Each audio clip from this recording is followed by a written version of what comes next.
raconter votre histoire et nous expliquer comment êtes-vous passé de victime à coupable. En 2009, on a voulu réaliser des travaux de transformation de charpente pour aménager nos combles.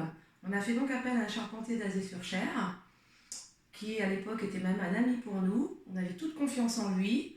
Il a donc fait ses travaux et au bout de quelques mois, on a constaté des fissures et des affaissements de plafond. Donc on a fait appel à lui pour qu'il revienne voir les dégâts.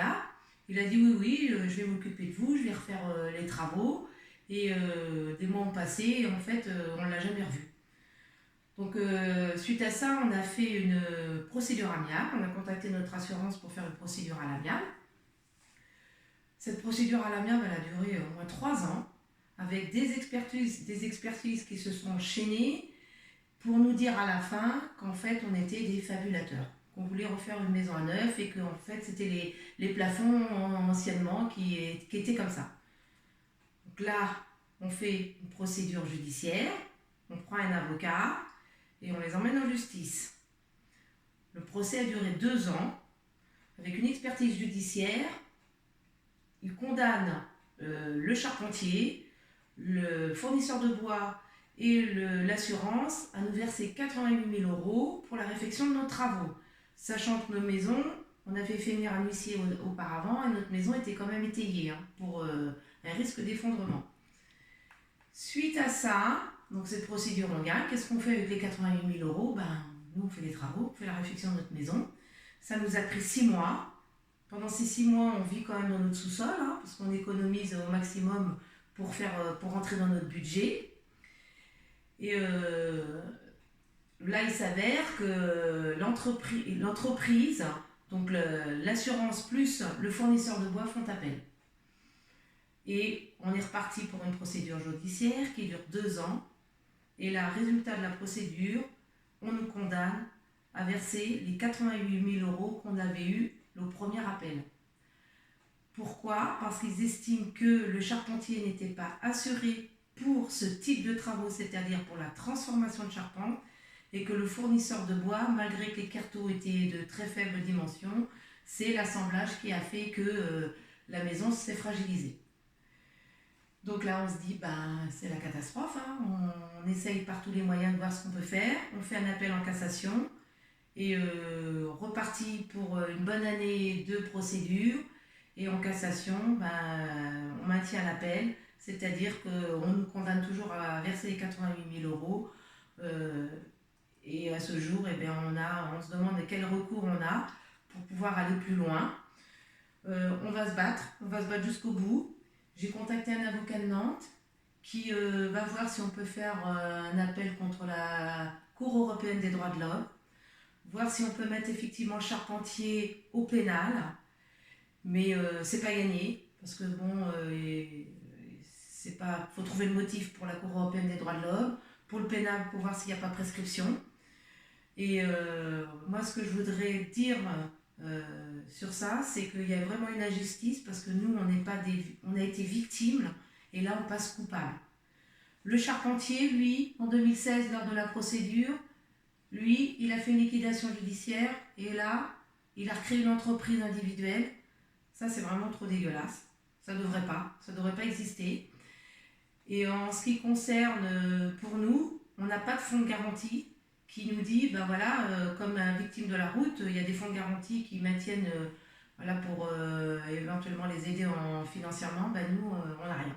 Donc, on va continuer à se battre jusqu'au bout pour voir financièrement ce qu'on peut faire. Nous avons lancé une cagnotte en ligne qui va être dit à la fin de ce reportage. On va mettre un lien en dessous pour... il y aura le lien en dessous. Cette cagnotte nous permettra financièrement de rembourser un petit peu, parce que c'est ce qui va se passer. Aujourd'hui, on va rembourser un petit peu tous les mois. Bien qu'il y a le fournisseur de bois, lui, qui veut pas, lui, qui veut ses sous tout de suite. Il vous demande combien par an, à peu près ?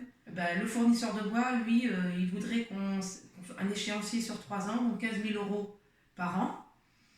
Lui, pour l'instant, l'assurance, lui, elle maintient sa mensualité, donc on va rester comme ça. Et puis, c'est vraiment une injustice. Pour nous, je trouve que c'est une injustice. Voilà, c'est sûr. Est-ce que vous avez contacté des médias? Est-ce que vous voulez... Oui, on a contacté donc la France Bleu Touraine qui a fait un super reportage sur nous, qui est passé jeudi 11 mars, que vous pouvez éventuellement visualiser sur leur Facebook. On va mettre aussi le lien en dessous de la vidéo.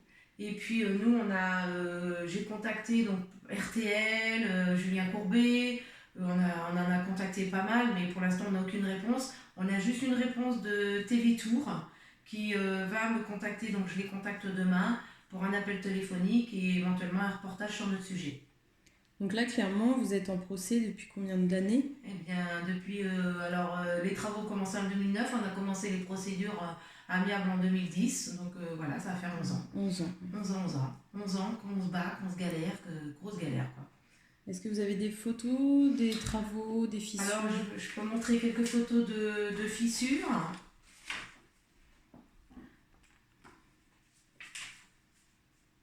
Donc là, on voit bien les fissures au niveau du plafond juste après les travaux. Juste en dessous de mon doigt. Voilà, donc ça, c'est des fissures qui n'existaient pas avant les travaux. Non, pas du tout.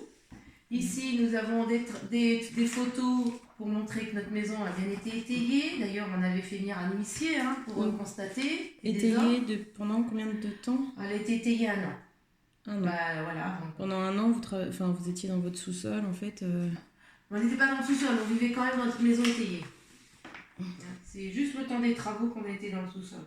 Voilà, les conditions dont cette Et famille puis ça, c'est vivait. les conditions quand ils font des expertises. On en a eu 3 comme ceci.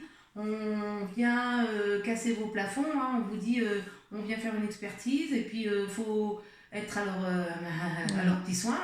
Et bien vous casser, puis après, débrouillez-vous, il faut tout reboucher. Et après, voilà, ça vous frais, ça vous recharge. Voilà. Là, juste pour vous montrer un peu les travaux du charpentier aussi, quand même. Voilà le travail. Donc, charpentier qui, lui, a repris une entreprise individuelle et va très bien. Il va très bien. Puis alors, qu'est-ce qui est encore pire, c'est qu'il a repris cette entreprise individuelle alors qu'on est en procédure judiciaire avec lui, quoi. Je trouve ça formidable. Ouais, la justice française. C'est ça. Et est-ce que vous avez des conseils à donner aux propriétaires de maisons qui souhaitent entreprendre des gros travaux comme ça? Surtout, faites très attention déjà. La première chose, garantissez-vous que l'artisan a une assurance décennale et demandez-lui son assurance décennale et lisez bien tout. Parce que moi, l'artisan, il avait bien une assurance décennale, mais pour la charpente, couverture, aménagement de con, mais pas pour transformation. Donc, vous voyez, ça, c'est très important. Lire toutes les petites lignes, en fait. Oui, tout à fait. Vous avez un dernier mot à dire par rapport à déjà, j'en rappelle donc à la solidarité de tout le monde. Si chacun, il mettait un petit peu plus au niveau de la cagnotte, ça nous aiderait énormément. Et puis déjà, je remercie aussi tous ceux qui ont participé à cette cagnotte. Et puis, on va continuer. Battons-nous. Et je vous donnerai la suite plus tard pour voir ce qu'il en est, ce qu'on est devenu. Merci beaucoup.